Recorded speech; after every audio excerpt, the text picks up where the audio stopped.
Nightmare Luna était dans son lit, à moitié endormie. Enfin, ce n'était pas vraiment son lit. Cela faisait déjà au moins une semaine qu'elle avait trouvé cette genre de petite cabane dans les bois. Elle ne savait pas à qui elle appartenait, mais elle avait déjà prévu de tuer celui ou celle qui oserait venir lui reprendre son chez elle. Pour l'instant, elle avait tout pour bien vivre. Elle travaillait au noir, en mentant sur son âge, ou volait à des passants. Avec l'argent qu'elle avait eu ce mois, elle avait pu s'acheter un portable, toujours en mentant sur son âge. Le seul numéro figurant dessus était pour l'instant celui de Vincent. Parce que oui, depuis le drame, ils avaient gardé contact.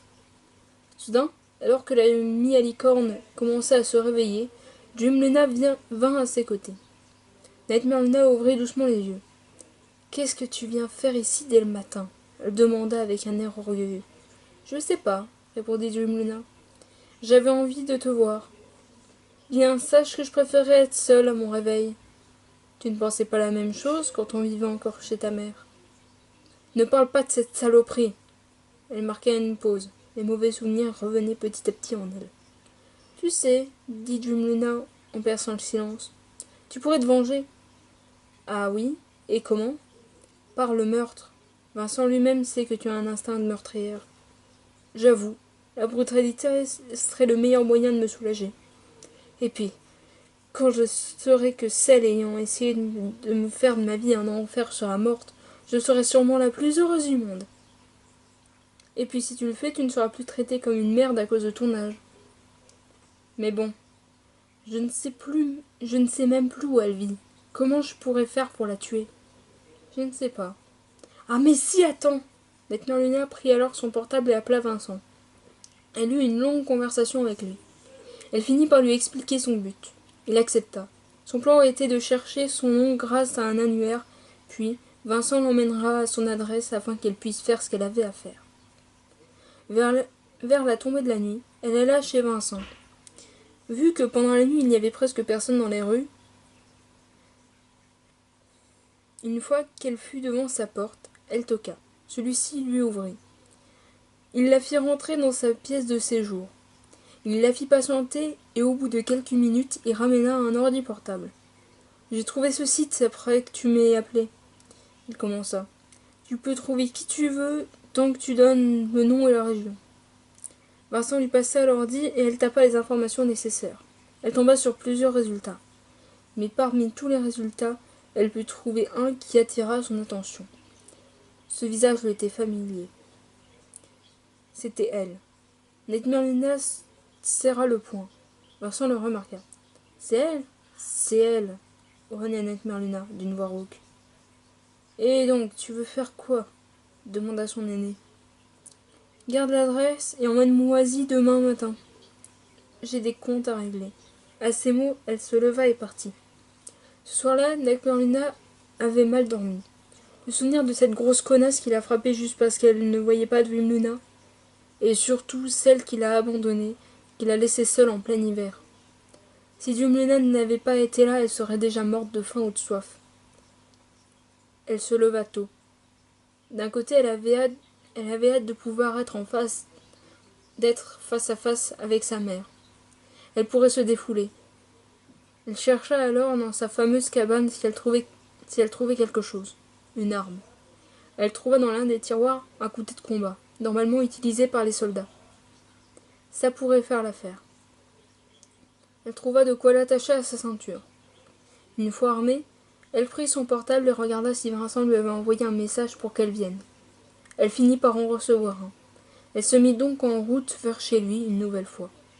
Quand elle fut arrivée, le meurtrier l'attendait juste devant sa voiture qui était elle aussi mauve.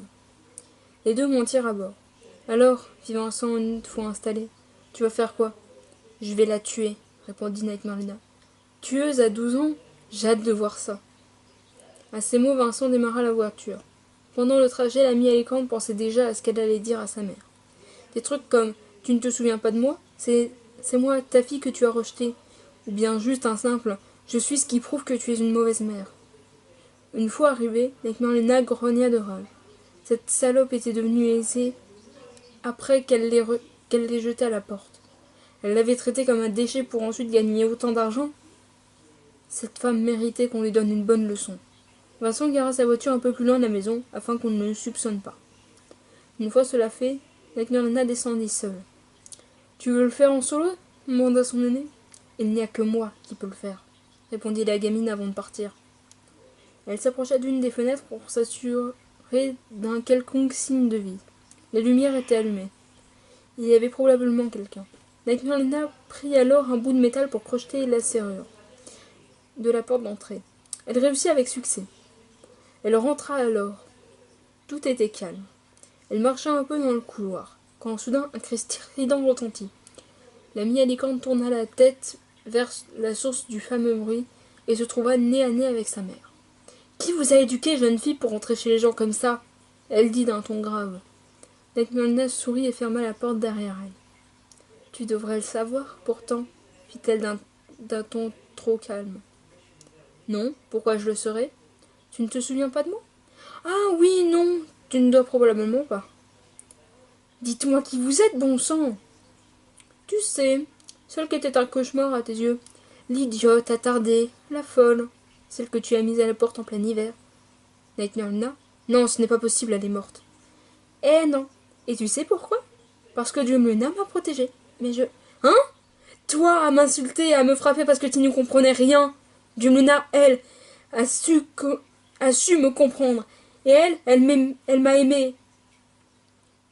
Je comprends pourquoi tu ne pouvais pas la voir. Parce que tu n'en valais pas la peine. » Vincent était dans sa voiture, à regarder quelques trucs sur son portable en attendant que sa cadette revienne.